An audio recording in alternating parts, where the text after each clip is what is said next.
오늘 말씀을 제목으로 한번 따라 하겠습니까? 방언의 은사에 대한 영적 교훈. 방언의 은사에 대한 영적 교훈.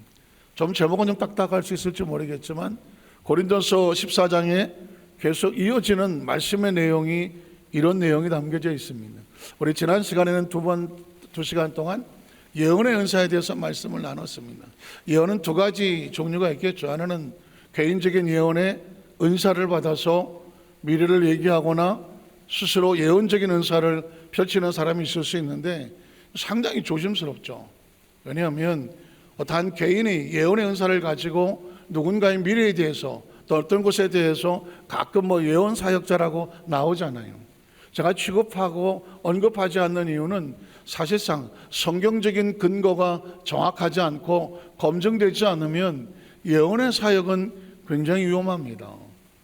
그 사람의 영분별을 정확하게 했을 때, 왜냐하면 악한 영들도 간혹 예언하는 것처럼 사람을 이용하거나 심리를 이용하거나 때로 예언의 은사를 빗대서 가스라이팅을 하면서 자기 정신적으로 묶어둘 수도 있기 때문이죠.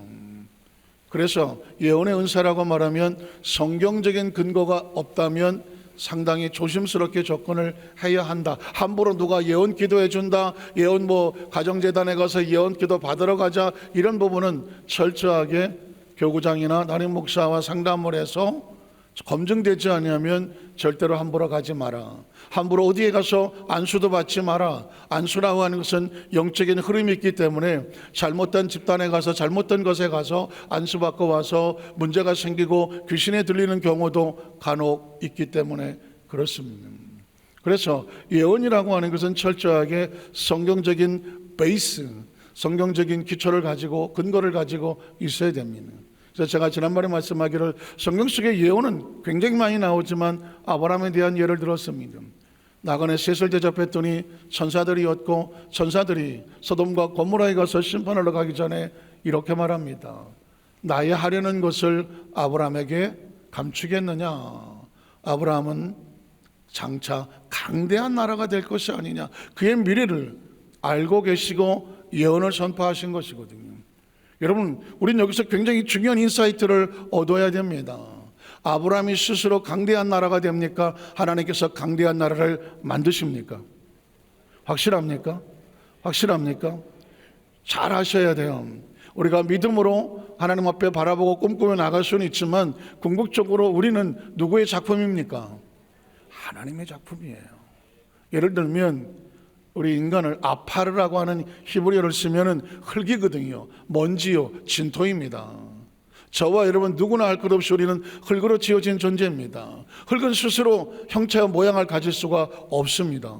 그러면 이 형체를, 이 진흙 같은 우리를, 먼지 같은 진토 같은 우리를 물로 잘 개어서 형태와 모양을 만드는 것은 누구입니까?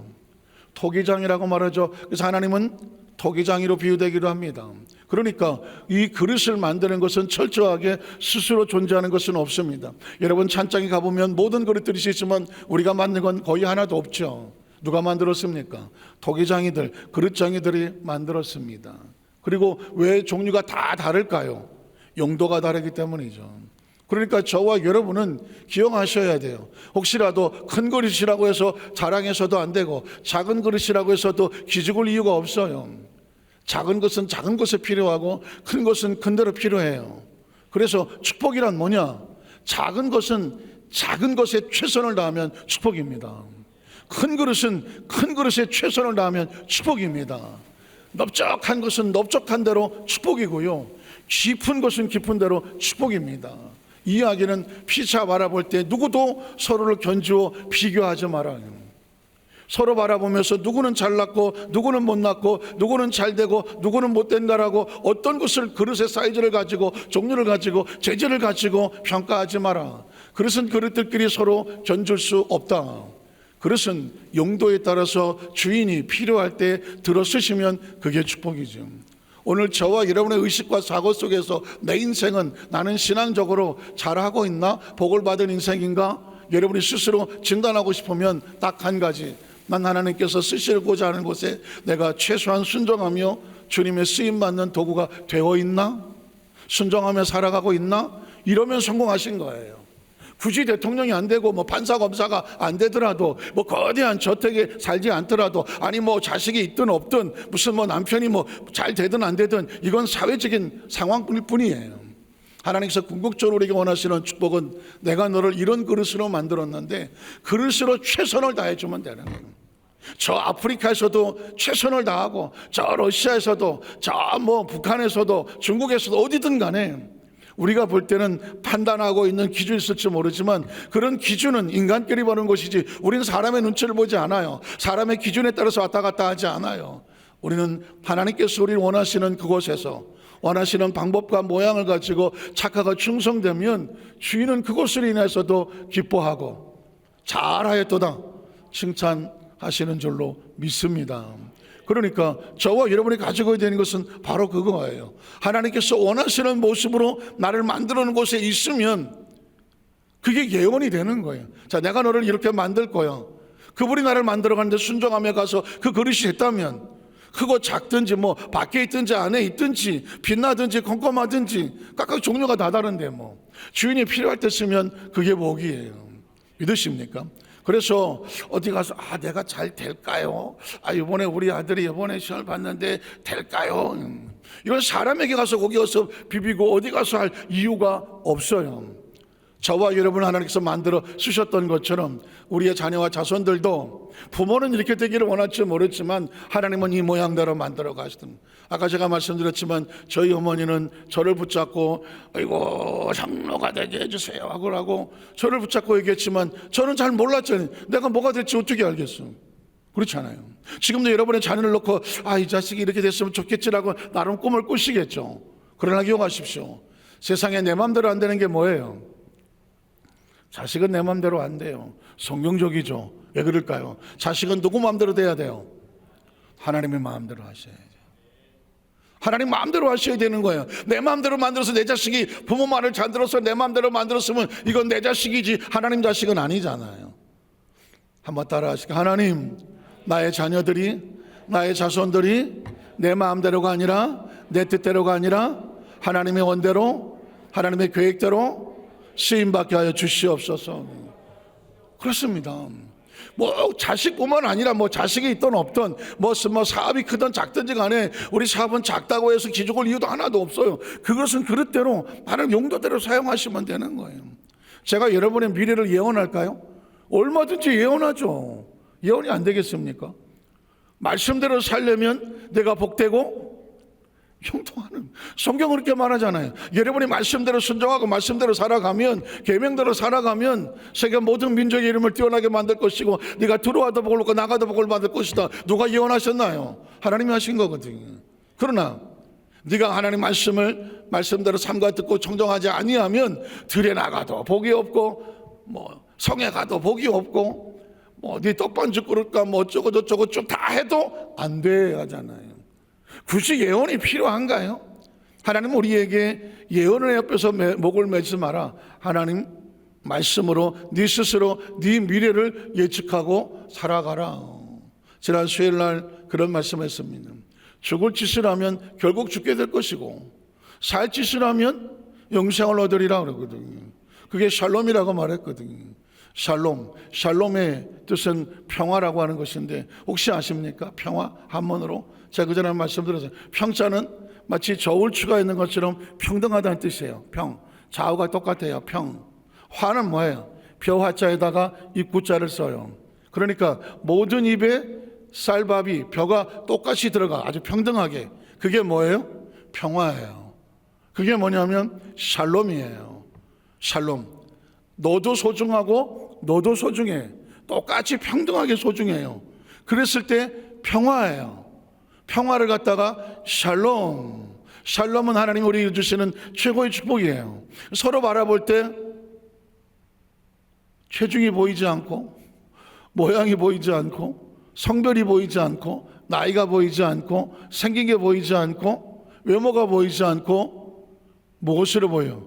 그냥 생명 자체로 내가 소중하니 너도 소중하고 내가 소중한 것만큼 네가 소중하고 그렇죠? 그렇게 바라보면 내가 내 몸을 아끼듯이 서로를 아끼고 살아가면 이 공동체는 평화스럽지 않겠습니까? 그때 뭐라고 말해요? 샬롬. 믿으십니까? 이 샬롬의 공동체는 잘 될 수밖에 없지 않습니까? 이왕 이게 자꾸 훈련해야 되거든요. 우리 몇 번하고 한번 인사할게요. 당신과 나는 똑같이 소중합니다.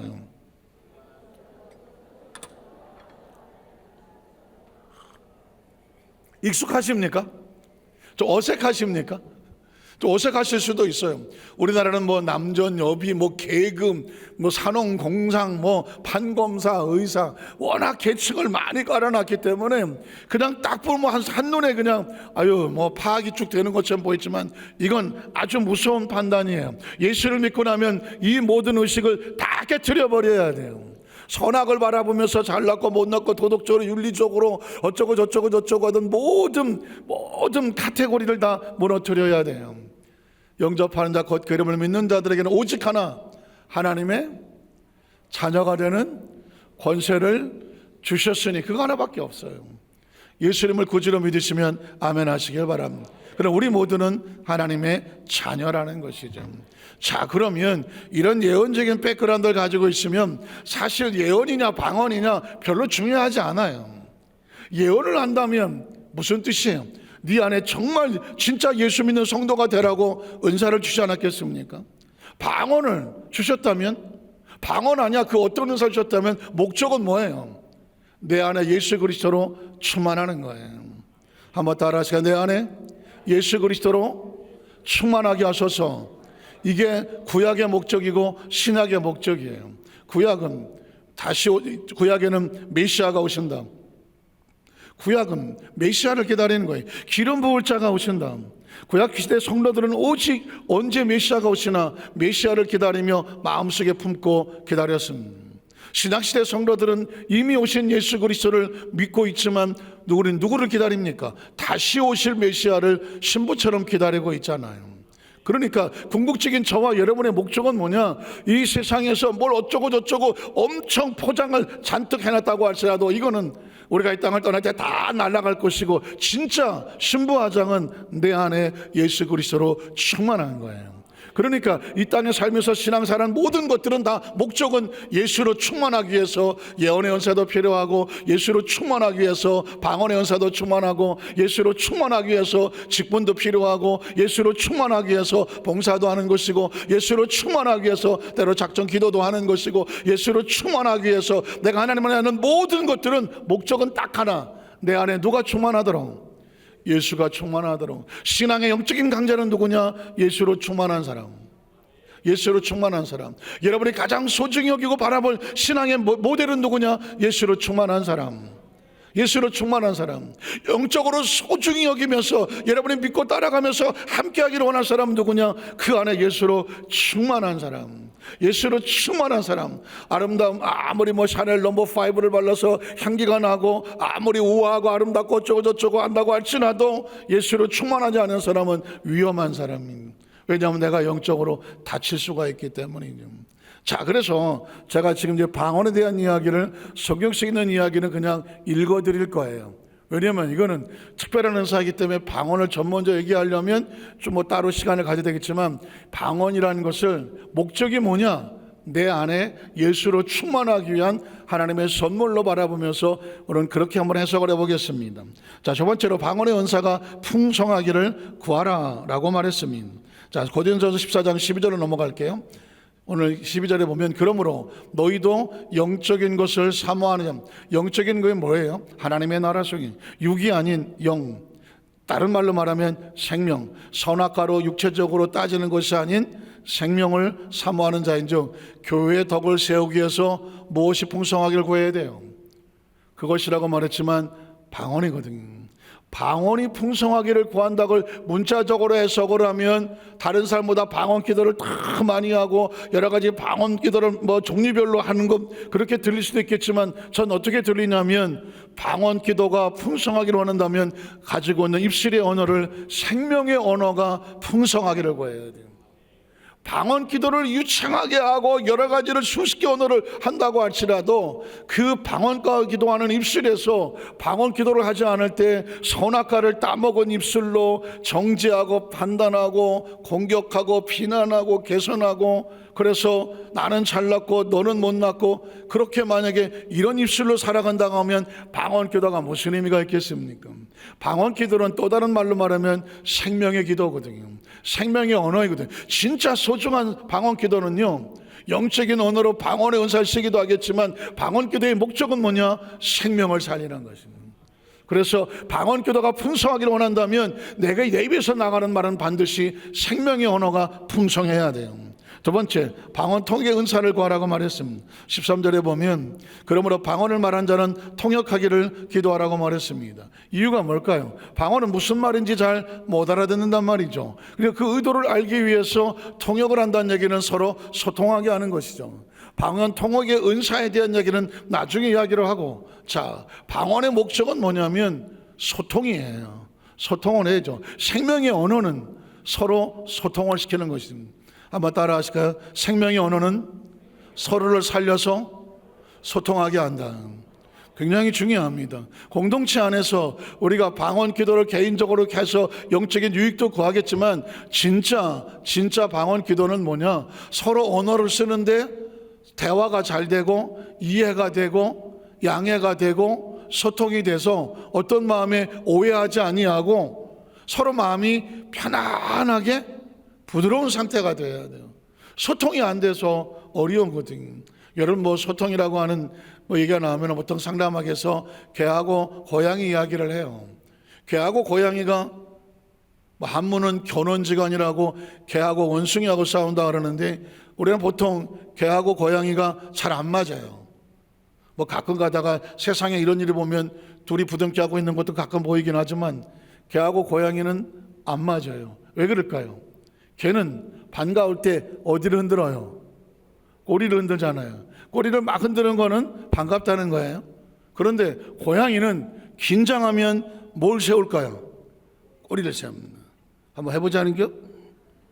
그러면 꼬리를 딱 세웁니다. 그러면 딱 개가 이렇게 오는데 딱 보니까 귀엽게 생겼어요.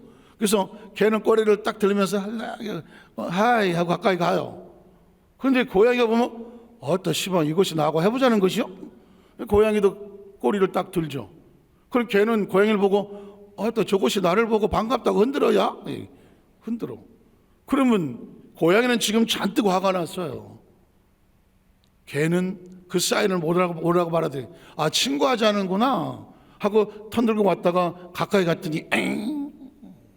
걔는 그냥 이러고 왔다 그냥 이 사인이 그래요. 걔는 두렵거나 뭔가 긴장하면 꼬리가 어떻게 돼요? 축 처지죠. 딱 처집니다. 개가 꼬리를 내리고 처졌을 때는 위험한 거예요. 공격하려고 하는 거거든요. 가까이 오지 마 이런 거거든요. 그런데 고양이는 안 그래요. 고양이는 반갑고 친하려고 하면 꼬리를 어떻게 해요? 꼬리를 어떻게 하는 거지? 내가 개가 아니라서지. 고양이는 꼬리를 쳐들면 싸우려고 하는 거고, 개는 꼬리를 쳐들면 반갑다고 하는 거고. 여시방이 이런 거예요. 개하고 고양이하고 사람하고 사인이 안 맞아요. 어쨌든 고양이가 화가 났을 때, 개가 화가 났을 때 사인이 달라요. 부부간에 왜 싸웁니까? 사인이 안 맞아 싸우잖아. 진짜 결혼하기 전에 이제 결혼 앞둔 우리 친구들이 있으면은 저한테 와서 한 1시간은 좀 같이 대화 좀 하고 가자 그랬어요. 대화하고 하자 그래. 저도 우리 집사람 언어를 못 알아들어갖고 참 한동안 얼마나 힘들었는지 몰라. 제가 나중에 이제 상담을 공부하고 나면서 내가 가슴을 쳤다니까. 가슴을 쳤어. 왜냐면 누가 해준 적이 있어야지. 우리 어머니 아버지가 맨날 하시는 거 보니까는 싸이는 둘째 치고 대화도 잘 안 되시는 것 같은 걸 어려서 보고 자랐으니까 그냥 부부 사이는 저러고 대화하는가 보다. 누구 엄마도 안 부르시더만 보니까 어이 나 우리 엄마 어렸을 때 이름이 우리 엄마 이름 어인 줄 알았어. 어이. 옆집에 갔더니 뭐 또리 엄마, 영희 엄마라고 부르는데 우리 어머니는 우리 아버님이 어이 그러면 또 우리 엄마는 또 알아서 여기 가요. 어려서 이런 식 가정의 문화가 이러니까 부부간에 어떻게 대화하는지 뭐 누가 가르쳐 준 적이 있어. 또 아내가 힘들 때 다가가서 뭐 어떻게 좀 이렇게 격려 위로해 준다는 걸 내가 뭐 배운 적이 있어. 그 살아가면서 하나하나 깨달아가면서 느껴진 게 절대로 이제 결혼을 앞두신 분이나 이제라도 알고는 아내는 마음에 상처를 주면 안 돼. 아내는 상처 주면 안 되더라고. 왜냐하면 보통 남자들이 아내에게 상처를 주고 나서 금방 또 잊어버리잖아요. 그러나 아내의 상처는 남자들보다 생각보다 오래 가거든요. 오래 가는데 그거를 잘 더덕거려서 이렇게 풀어주지 않으면 돌아서서 왜 또 그래? 이러면 아내의 가슴은 또 피투성이잖아요. 쌓인 소통 때문에 그러는 거거든요. 사실 우리 공동체 안에서 예수 믿는 성도들이요 아주 조심해야 될 게 뭐냐면 서로 소통을 해줘야 되는데, 그래서 예수 안 믿는 사람들이 예수 믿는 사람들에게 하는 말이 있잖아요. 야, 우리는 예수 안 믿어도 한번 좀 싸우고 나면 막걸리 한 잔 먹고 다 풀어버려. 술 한 잔 먹고 한번 풀어. 한 대 치고받고 하든지. 이게 뭐 예수 믿는 사람들은 말이야 한번 꽁하면은 몇 년씩 가고 앉았다고. 사실 그런 얘기 들을 때도 있잖아요. 사실 이런 문제는 누가 어떻게 해결해 줘야 돼. 가만히 생각해 보니 마음속에 우리가 진짜 중요한 것들은, 우리는 술 안 먹고도 대화할 수 있잖아요. 술 안 먹고도 서로 소통할 수 있잖아요. 뭐 하고 나면 아까 우리 장로님 진짜 눈물 나는 기도에서 하나님 우리가 주님 앞에 내가 먼저 회개하기를 원합니다. 내가 먼저 내가 정말 잘 살았는지, 내가 정말 직분대로 살았는지, 신앙대로 살았는지, 믿음대로 살았는지 자신의 모습을 한번 돌이켜보면서 내가 먼저 손 내밀어주고 내가 먼저 말을 해주고 하면서 서로 교통할 수 있어서 서로 뭐 할 수 있으면 소통할 수 있으면, 사실은 방언 유창하게 하는 것도 중요한데 진짜 방언은 뭐냐면 서로 대화가 소통이 되는 것이다. 세 번째로 방언으로 기도하는 것은 영으로 기도한다는 것이죠. 자, 계속 이어가세요. 내가 만일 방언으로 기도하면 나의 영이 기도하는, 이 방언으로 기도한다는 육신의 말로 하지 않는 하나님이 언어로 쓰게 하시는 영적인 언어인데, 이 영이라는 단어를 생명으로 바꿔보세요. 방언 기도는 사실상 생명으로 기도하는 겁니다. 나의 마음은 열매를 내맺지 못하리라. 자, 그럼 어떻게 할까? 내가 영으로 기도하고 또 마음으로 기도하며, 내가 영으로 찬송하고 또 마음으로 찬송하리라. 그렇지 않으면 내가 영으로 축복할 때 알지 못하는 처지에 있는 자가 내가 무슨 말 하는지 알지 못하고 내 감사에 어찌 아멘 하리요. 너는 감사를 잘하였으나 그러나 다른 사람은 덕세움을 받지 못하리라. 역시 방언 기도는 아주 중요한 것은 소통이란 단어입니다. 아까 통역기도 했지만, 그래서 영으로 하는 기도를 하나님과 교통할 수 있지만 사람끼리 방언 기도할 때는 잘 못 알아듣기 때문에 사람끼리 대화할 때는 방언으로 기도하지, 대표 기도를 방언으로 기도하지 않는 이유, 그건 소통이 안 되기 때문에 그런 거죠. 소통이 안 되면 생명이 흐르질 않잖아요. 그래서 방언끼리든 개인적으로 하나님과 영으로 기도하면서 그 기도 가운데 생명이 흐르고, 그렇죠? 그리고 공동체 안에서는 알아듣는 말로 해야 서로 언어가 기도가 하나가 될 때 생명이 흐르는 것이죠. 네 번째로 더 많은 방언 말하는 것을 감사하라. 지금 제가 고린도 14장에 있는 방언에 대한 이야기가 나온 것을 그대로 제가 옮겨드리고 있어요. 성경은 방언을 이렇게 말하고 있구나. 자, 18절을 보면 내가 너희 모든 사람보다 방언을 더 말함으로 하나님께 감사하노라. 사실 사도 바울은 성령세를 받고 나서 많은 방언을, 오랫동안 방언 기도를 많이 한 그런 사도로서 기록이 되고 있습니다. 그러면서 자기 자신이 이 방언에 대해서 어떤 생각을 가지고 있는지 교회 성도들에게 말하면서 방언에 대한 인식을 가지고 있는, 전 이렇게 들려요. 더 많은 생명의 언어를 말함으로 하나님께 감사하노라. 저는 여도수 한사교회 모든 성도들이 매 순간마다 크리스찬으로서 내가 하는 말이, 내 입의 말이 생명의 언어인가, 아니면 이 내 나가는 말로 인하여 혹시라도 생명이 다치는 말은 아닌가, 이게 끊임없이 고민됐으면 좋겠어요. 말씀을 묵상하다 우리 성도들에게 이 방언에 대한 이야기를 어떻게 설명하고 어떻게 이해를 하면 좋을까 말씀을 듣는 가운데 하나님 주신 말씀은 딴 게 아니었었어요. 방언의 목적이 뭐냐, 예언의 목적이 뭐냐, 봉사의 목적이 뭐냐, 신앙의 목적이 뭐냐, 우리 공동체의 삶의 모든 목적은 아까 말씀드렸습니다. 예수님이 내 안에 충만한 거거든요. 예수님이 내 안에 충만해지는 게 이게 목적이거든요. 그래서 성령 세례가 필요한 거고, 기도가 필요한 거고, 성령 대망하게 필요한 거고, 말씀을 묵상하고, 말씀을 통독하고, 말씀을 필사하고, 그리고 모여서 구역 예배를 드리고, 또 지역 예배 드리고, 우리 철 예배도 드리고, 또 하나님 앞에 나와서 주일 예배를 지켜하는 것 다른 게 아닙니다. 내 안에 예수가 충만해지기 위해서 끊임없이 나를 신부다장하는 것이거든요. 그래서 여러분 꼭 기억하셔야 돼요. 방언 기도를, 나는 방언 기도를 굉장히 많이 하고 내가 방언의 은사를 많이 받았습니다 라고 자랑한다면 이 사람은 착각하는 거예요.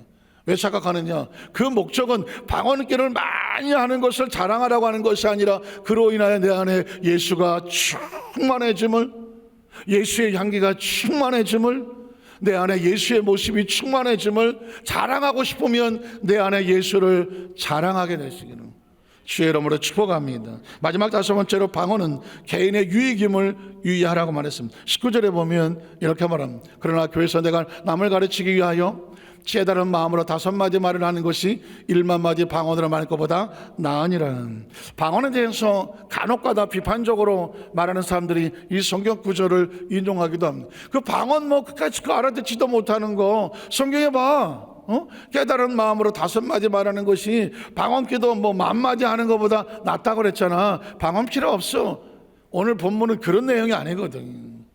방언은 깊이, 사도 바울이 난 더 많이 방언을 말한다고, 더 방언 말기를 사모하라고, 방언은 영적인 언어라고, 더 하나님과 교통하며 교제와 개인의 유익이 된다고. 그러나 공동체 안에서 아이들을 가르치거나 말씀을 또 선포하거나 어떤 일을 하게 될 때에 그때는 방언이 아니라 알아들을 수 있는 말로 하는 것이 소중하고, 방언의 은사를 함부로 아무렇게나 알아듣지 못하는 가운데서 사용하지 말라고 하는 유의함으로 말하는 거예요. 자, 말씀을 정리하면서 제가 성경 속에 있는 말씀을 잠깐 드리겠습니다. 오늘 방언은 어디서 나왔습니까? 사도행전 2장 1절로 4절에 처음 방언이 등장을 합니다. 오순절날 다 모여서 성령 받기를 기다리며 기도하며 호련히 급하고 강한 바람 같은 큰 소리가 있어 각 사람 머리 위에 임하였더니 호련히 불의 혀같이 갈라지는 것이 각 사람 머리 위에 임하고 무리가 다 성령의 충만함을 받고 마지막에 성령의 말에 계심을 따라 각자 무슨 방언으로, 다른 방언으로 말하기를 시작하더라고 말했습니다. 성령 세례의 가장 놀라운 표현은 뭐냐면 그 주위의 사람들이 다 들은 새로운 언어가 나왔다는 것입니다. 성령 세례의 가장 중요한 표현 중에 하나는 뭐냐면 언어를 바꾼. 따라서 성령 세례는 우리의 언어를 새롭게 바꿉니다. 방언은 새로운 언어이거든요. 그러니까 그러면 생각해 보십시오. 왜 성령은 우리 가운데 충만하게 오신 다음에 가장 강력한 표정으로 언어를 바꿔놓나? 성령 받기 전에 베드로의 언어, 성령 받고 나서 베드로의 언어, 이 언어를 보면 저와 여러분이 성령 세례 받기 전에 우리의 언어와 성령 세례를 받고 난 다음에 우리 언어가 어떻게 달라져야 되는지를 알아야 돼요. 제가 3분 안에 맞춰보겠습니다. 베드로가 마태복음 16장에 보면 기억하시죠? 주는 그리스도시요 살아계신 하나님의 아들입니다. 바요나 시몬아 내가 복이 있다. 이걸 알게 하니는 혈육이 아니라 하늘에 계신 너희 아버지라고 말했습니다. 엄청난 신앙 고백이죠. 칭찬받는 신앙 고백입니다. 제가 여러분에게 질문합니다. 그랬던 베드로가 예수님이 십자가에 고통을 당하시는 그 현장, 빌라도 뜰에서 채찍에 맞고 수치스럽게 묶여 있었을 때 베드로는 거기서 예수를 안다고 그랬습니까? 모른다고 그랬습니까? 모른다고 말했습니다. 몇 번이나 모른다고 말했습니까? 3번이나 부인하고 배반하고 저주하고 침을 뱉었습니다. 그게 마태복음 26장입니다. 그러면 마태복음 16장에는 주는 그리스도시요 살아계신 하나님의 아들입니다 해놓고 26장에 가서는 나는 모릅니다. 도대체 베드로는 하나님의 아들이라고 예수를 믿었는데 왜 빌라도 뜰에서는 나는 저 사람 모른다고 부인했을까요? 도대체 베드로가 고백했던 하나님의 아들은 누구란 말입니까? 우린 여기서 굉장한 도전을 받아요. 베드로는 다른 제자들과 함께 주는 그리스도시요 살아계신 하나님의 아들인다고 말했을 때 저 아들을 믿고 나는 예수님이 로마를 정복하고 황제가 될 때에 그 좌우의 장이 좌의정 영의정 그걸 내가 한다라고 믿었기 때문에 내 인생을 바꿔놓을, 내 인생을 아주 완전히 인생을 전환시킬 축복의 통로로 예수를 하나님의 아들이라고 고백을 한 거예요. 저 예수만 믿으면 예수님이 큰 나라를 세계를 지배할 때 나는 수제자로서 한 자리를 할 거라고 생각했습니다. 그 하나님의 아들이라고 믿었습니다. 듣기는 하나님의 아들인데 베드로는 예수가 하나님의 아들이라서 아들이라고 믿었다기보다는 베드로는 생각하기를 저 사람은 반드시 하나님의 아들이어야 돼. 왜? 내가 믿고 따라다니니까. 예수는 반드시 잘 돼야 돼. 반드시 저 황제가 돼야 돼. 그래야 따라다니는 제자들이 따라다닌 보람이 있어. 그물을 버려두고 부부를 버리고 3년 반 동안이나 따라다닌 이유가 뭐야? 예수가 한 자리 할 때에 나도 한 자리 얻어 먹으려고 따라다녔습니다. 여러분 보십시오. 그 당시 예수 믿었던 사람들 다 그렇게 믿었습니다. 벳세다 광야에 예수님께서 오병이의 기적을 행했습니다. 남자만 5,000명, 불효자까지 수만 명이 우 따라다니는 놀라운 기적이니까. 다음에도 왔습니다. 뭐 먹으려고? 떡 먹으려고. 뭐 보려고? 기적을 보려고. 그런데 그 다음엔 오병이의 기적이 없습니다. 그리고 떡도 안 줍니다. 그럴 때 따랐던 많은 사람들이 실망하여 예수를 떠납니다. 야, 무슨 말 하는지 못 알아듣겠어. 뭐 자기 뭐 내 몸이요 살이요. 나 무슨 말인지 모르겠어. 떠납니다. 왜 떠났을까요? 자기들이 생각하는 예수가 아니었습니다. 기적을 행하고 떡을 나눠주고 볼거리가 있고 뭐 대단한 슈퍼스타가 아니었습니다. 그래서 다 떠났습니다. 그때 예수님이 베드로와 제자들에게 묻습니다. 너희도 가려느냐? 너희도 가려느냐? 그때 베드로 말합니다. 영생의 말씀이 여기 있으니 우리가 어디로 가오리까? 베드로가 정말 예수의 말씀을 영생으로 믿었겠습니까?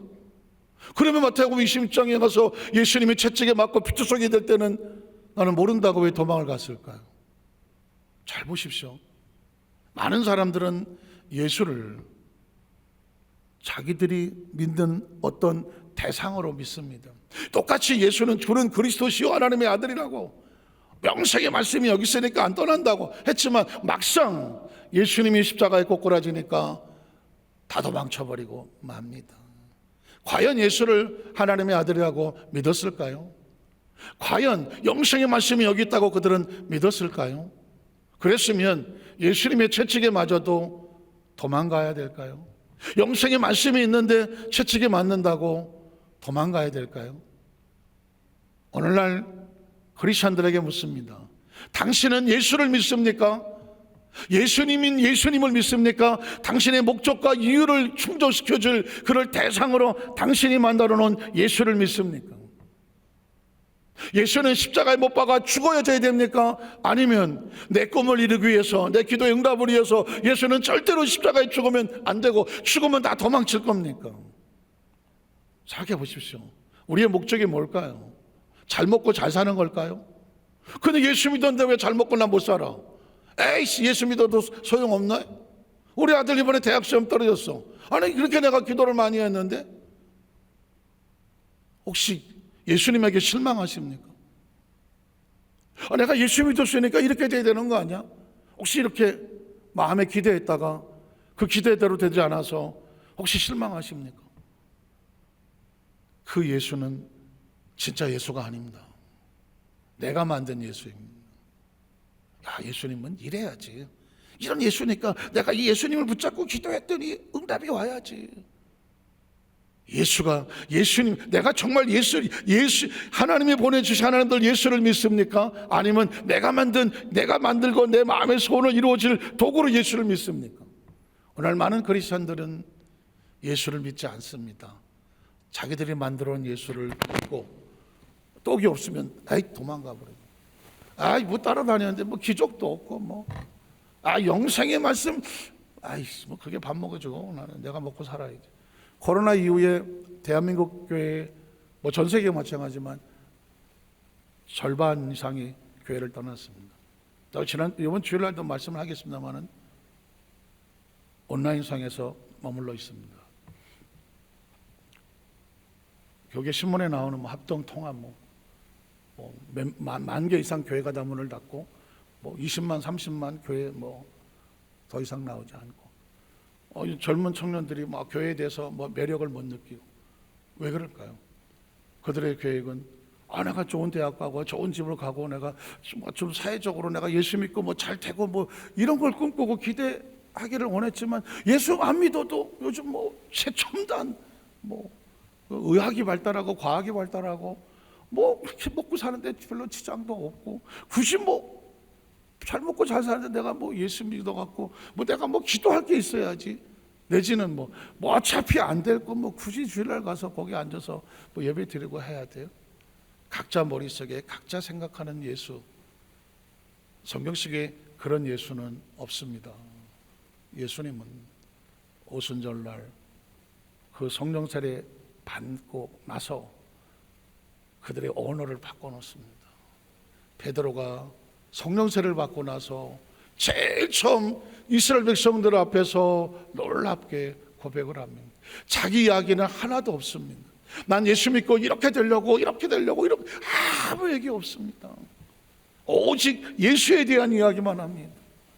다윗이 예언했고 구약에 예언됐던 그 예수 그리스도, 십자가에 못 박혔던 예수 그리스도, 하나님이 그를 살려주셨고 지금 우리 가운데 그가 성령을 부어 주셨느니라고 합니다. 그는 더 이상 예수를 이용하지 않습니다. 예수 믿고 잘 먹고 잘 살아서 한자리 하려고 따르던 그 베드로가 아닙니다. 그 입은 더 이상 그것을 추구하지 않습니다. 사도행전 3장에 그는 이렇게 말합니다. 내 속에 있는 것으로 은과 금은 난 없어. 내 안에 있는 것으로 내게 주노니. 내 안에 뭐만 있어요? 예수 그리스도만 있어요. 이게 진짜 베드로입니다. 여기까지 가야 한 번은 털어보고 한 번은 넘어져보고 한 번은 꼬꾸라져보고 내 머릿속에 있는 생각 속에 있는 예수 믿으면 이래야 되는 거 아니야? 예수 믿으면 이래야 되는 거 아니야? 예수 믿어야 됐던 내가 생각했던 예수를 십자가에 못 박아버리고 성경에서 외치고 있는 예수 그리스도, 내가 예수 믿고 이렇게 예수를 이용하려고 했던 내 가진 허상을 다 깨버리고 예수님이 나를 찾아오셔서 야 네가 내 양을 좀 먹여. 야, 네가 내 양을 좀 쳐. 야, 네가 내 양을 좀 먹어. 네가 나를 좀 도와줘. 그게 예수 믿는 겁니다. 그게 예수 믿는 거예요. 뭐 어느 날 내가 예수 믿고 나 이렇게 많이 복을 받았습니다. 그거 다 어떻게 할 건데? 다 내려놓고 할 겁니다. 그런데 천국을 할 때는 거예요. 주님이 나를 사용하셔서 나로 하여금 힘들고 때로 희생하고 아프고 고통스럽겠지만 나를 내 살아간 내 100년 한쪽의 내 인생을 통해서 주님이 나를 사용하셔서 이렇게 하셨습니다. 나중에 할 이야기는 주님이 나를 사용하셔서 하신 일밖에 없어. 그거는 이 땅에서도 물론이와 이 땅에서 혹시 안 알아줄 수도 있어. 그러나 하나님의 나라 속에 하나님 안에서는 영원히 존재하는 하늘의 상급인 줄로 믿습니다. 오늘 간절히 바라기는 저와 여러분 삶 속에 이제 내가 원하는 예수가 아니라 예수가 원하는 내 모습 속에 그 주님을 붙잡고 앞으로 남은 생에 예수 믿고 구원받고 신앙생활을 해야 되는데 그런 허상이 아닌 실상을 붙잡고 진짜 예수를 붙잡고 진짜 예수 믿는 저와 여러분 되시기를 주님의 이름으로 축복합니다. 기도하겠습니다. 전능하신 하나님 아버지,